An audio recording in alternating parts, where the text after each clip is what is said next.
কেউ যাতে চিনতে না পারে তাই দাড়ি গোঁফ কেটে ছদ্মবেশে সীমান্ত দিয়ে ছাড়তে চেয়েছিলেন দেশ, কিন্তু ময়মনসিংহের ধোবাউড়ার সীমান্ত এলাকায় ধরা পড়ে যান।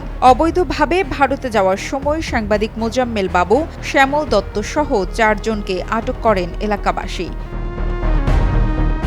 পরে তাদের পুলিশে দেওয়া হয়।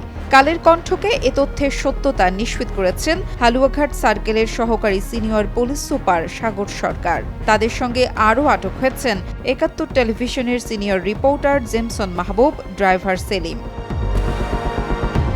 জানা গেছে, রোববার রাতে একটি প্রাইভেট কার নিয়ে সীমান্তের দিকে যাচ্ছিলেন তারা। পরে সীমান্ত এলাকা থেকে তাদের ধাওয়া দিয়ে আটক করে এলাকাবাসী। শ্যামল দত্ত দৈনিক ভোরের কাগজের সম্পাদক ও জাতীয় প্রেস ক্লাবের সাধারণ সম্পাদক। অপরদিকে ৭১ টিভির ব্যবস্থাপনা পরিচালক ছিলেন মোজাম্মেল বাবু। এ ব্যাপারে ধোবাউড়া থানার ভারপ্রাপ্ত কর্মকর্তা চান মিয়া বলেন, তাদের সাধারণ জনগণ সীমান্ত এলাকা থেকে আটক করে সকাল ৬টার দিকে ধোবাউড়া থানা পুলিশের হাতে সোপর্দ করে। আটককৃত 4 জন বর্তমানে পুলিশ হেফাজতে রয়েছেন।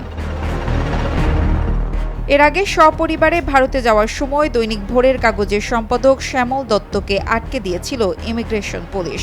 গত ৬ আগস্ট বিকেল ৩টার দিকে ব্রাহ্মণবাড়িয়া আখাউড়া আন্তর্জাতিক ইমিগ্রেশন চেকপোস্ট দিয়ে তিনি পরিবারসহ ভারতে ঢোকার চেষ্টা করেন। সে সময় দেশ ত্যাগে তার নিষেধাজ্ঞা থাকার বিষয়টি জানিয়ে শ্যামল দত্তকে স্ত্রী কন্যাসহ ইমিগ্রেশন থেকে ফেরত পাঠানো হয়।